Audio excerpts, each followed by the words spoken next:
Mitch again. Last time I was talking about goddesses and gods and the connection to the mind and all that. And I just want to state real fast that this is not anything I learned in any books. I mean, it may be. I do sometimes put on a book and fall asleep, and I wake up and it's not done because like a blank page or something came up on my phone. But it went through a lot of the book in my sleep. And if you know anything about hypnosis, and why you shouldn't go to bed with the TV on and stuff like that, shit gets in your mind when you sleep. Subconscious mind before you go to sleep, shit like that. So maybe I did pull it out of a book, but this is my opinion. So if you feel apt to get mad at me or tear me apart or say you're stupid, that's not what witchcraft, why they believe in Diana and Aridia, the gospel, you got it all wrong and all that. This is my opinion. I'm not telling you what's in those books. I'm not telling you what's real and what's not real. I actually went through in that video saying that real is subjective. What you think is real, I may not think is real. What I think is real, you may think is real. Point is, that's just my view on it, and that's what helped me. Because when you start looking at witchcraft, my God, the fairy lore, it's so cool. And you get into Diana and then Hecate, and there's so many deities that, a lot of witchcraft, if you go just on YouTube, you don't actually do any book learning. They'll just tell you, well, you pick a deity and you start offering shit to that deity, and you can invoke or evoke and ask for this and do this and ritual this. And it's like, to me at first I was overwhelmed. It's like I said, I started in ceremonial magic, and I used planetary bodies a lot, and was learning astrology, and I felt a pull to witchcraft, but I didn't know what deity to pick. I didn't know, and then there's all this ancestor stuff, and then the fairy lore, and the elves, and the trolls, and oh my God, I mean, all of that's pagan, it's not necessarily witchcraft. But, so that's why I was like, why the hell is there so many different ones, And I ultimately came to that conclusion, was different people believed the goddess was different, We do that all the time with, or not we, but Christians or people of many faiths, if Jesus or Muhammad or Buddha, they'll tell you what Buddha was and Buddha wasn't. Uncle Birch has got a great video on that. If your God, if you say what your God is, you're right. If you say what your God isn't or can't or doesn't do, then you're wrong. Because it's a goddess, all that is everything we know, everything we believe, everything we can think of, everything that is, and everything that we can't comprehend, we don't know about, and shit like that. But anyway, that's how I helped rationalize it. And, my wife, this is the point I kind of forgot about when I was talking last time. I lost my train of thought. But my wife doesn't, I don't even know if she's Christian, because we got married in a church and all that. So please don't hate me for that. But she doesn't necessarily believe in anything, I don't think, at the very moment. But she sees and hears me listen to a lot of different things, and she knows I'm big into planetary bodies, because my candles, my incense, my clothes correspond to the day and all that. And so whenever she sees or hears me listening to some goddess deity stuff, she gets a little kind of looks at me funny. But when I correspond or respond to her or try to explain to her, that's the way I do it. I use the mind, the subconscious mind, male and the female, and I tell her, and that's how I explain it to her. I told her that, all these gods, or it was the male mind, the conscious mind. I mean, that's where they came from. They came from guys, The guys thought this was God, and that's what they put down in the book. And the girls, witches, whatever, that's what they thought was the goddess. They put that down in a book. I mean, both of those are probably aspects of the god and goddess, but they're definitely not the full version of it. There's no way us as humans can comprehend the full extent of any god or goddess. So that's what I was trying to hit then.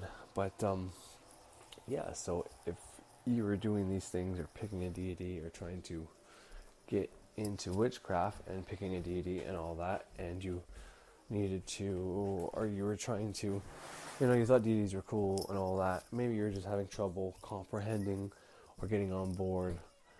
I don't really know what I'm trying to hit at here. What I'm trying to say is maybe that'll help you out. Maybe the idea that your subconscious mind is represented by a woman, by a goddess, and your conscious mind is represented by a god. And you need that god to give the message to the goddess. Now, there's a tarot card, which came from Frederick Xavier on one of his early lessons. It's tarot card, I want to say 6. And it's the Lover's card. And it's the man and the woman, and there's an angel in the clouds. And the man is looking down. I guess it would be represented as Adam and Eve. The man is looking down. The woman is looking up at the angel. The angel, I believe, could be looking at the woman. They're just looking down. I got this gold version. It's a newer version of tarot, and it's not like the older one. I do really like it, but it's not always clear in the pictures because anyways, beyond the point. And this card kind of shows, some people only think, well, women have a better connection to the gods or goddesses, and men don't. And that could be true. That could very well be true. But I think it more represents the two minds. If you're looking at the card, the man is on the right and the woman's on the left. All right? And she, like I said, she can see the angel. She's talking to the angel, but the guy can't. So I believe that's the conscious mind, the unconscious mind. And there's the divine mind, where we get all our information from. So if you're not meditating, you're not into magic, you're watching TV and all that, well then yeah, you only have the conscious mind. It doesn't matter if you're a guy or a girl. You are only conscious. You don't have any tappings into the unconscious. You don't have that connection there. And that's what this witchcraft and ceremonial magic and stuff that I do is to help. It's the self-transformation, and it's to tap into that, to get that information. You don't have to do these routes to get that, to do that, to get that connection. But it is one way of doing it. I mean, just meditating can do this, if you meditate right. But a lot of this comes back to hermetic laws either way. And anyways, so even just looking at this card, my card anyways, the man is on the right and the woman is on the left, or right path, or right wingers, whatever, this is the right way. Leftovers get left behind, you know what I mean? Your left side of the brain is the untapped part, and the right side of the brain is your tapped part.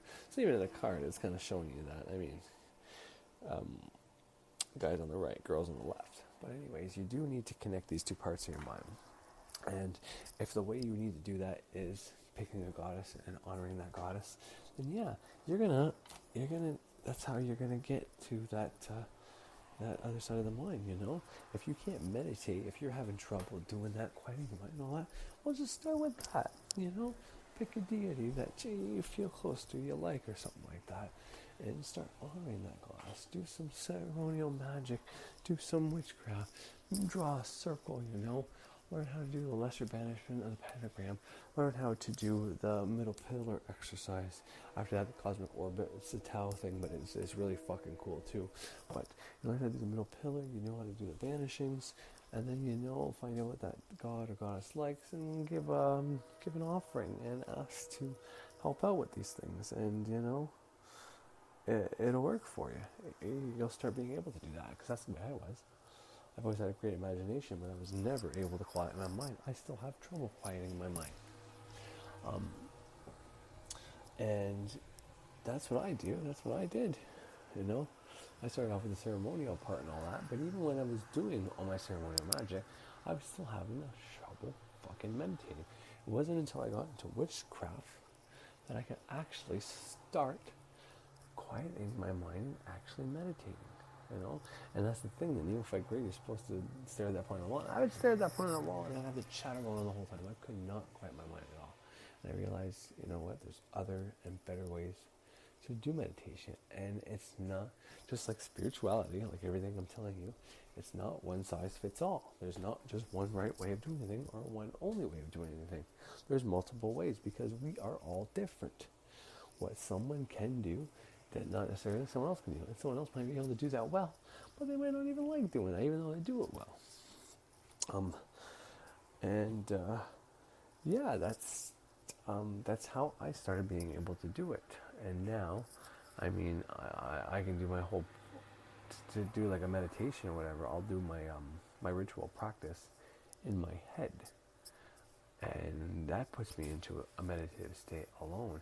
And being in that meditative state, doing that ritual, I'm right in the right frame of mind to get what I want, right? So it's pretty amazing. You know, some will say, "Wow, maybe only a pure mental action will give you pure mental results." But if you're supposed to be in a relaxed theta or whatever mindset whenever you're doing your ritual, you wouldn't be technically awake anyways. You know what I mean? So to me, that depends on the person. I don't know whether you're standing up physically doing this in a ritual setting or you're laying down doing it all in your head. I think both are equally work, and depending on the person, one might work better than the other. So that is what I have to say about that. I actually have a lot more. Whoa! I actually have a lot more to say about that part. Sorry, my daughter's here. Let me see. I actually have a lot more to say about that part, but my daughter had my son's pills here, and I had to make sure she didn't take any. They wouldn't have hurt her anyways. But anyways, that's besides the point. I'm gonna get into that whole meditation thing in my next little radio, whatever you want to call it.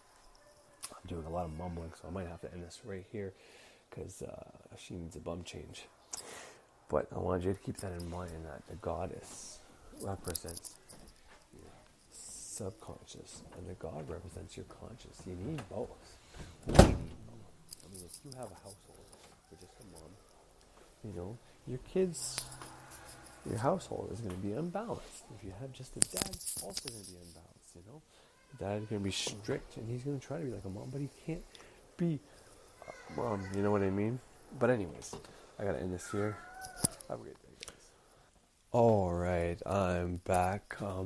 Just a few minutes left, but all I wanted to add to that was I don't want to offend anybody by saying that imbalance thing and hinting at if you're a single parent, your household will be imbalanced and you might not be able to raise your kids right. That is not what I mean. I'm sorry if I made you feel like that, because that's not true. I have 4 children, like I've already said, and there's 2 of us. I mean, and it's pretty hard, but even just one of them, I can't even imagine doing it by myself, so I commend you guys. But if you are one of those people that aren't trying to, do any self-transformation, and, well, you might want to look into this and get yourself balanced. The only thing I wanted to reiterate or hit on was when I was talking about the goddess and the connection to the subconscious mind.